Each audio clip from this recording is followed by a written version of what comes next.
Zor günler dostu düşmanı ayıklamak içindir. Tanırsın insanları.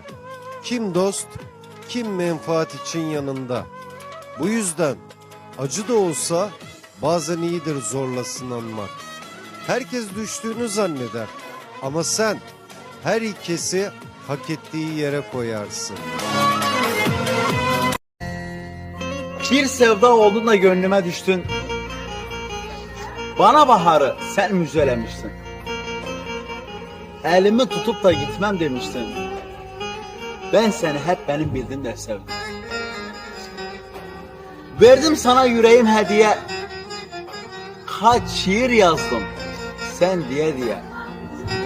Hep şurada kalbimde kalasın diye. Ben seni hep benim bildiğimde sevdim. Göklere resmini çizer yıldızlar. Özledim burnumun direği sızlar. Hasretin üşütür yüreğim buzlar. Hasret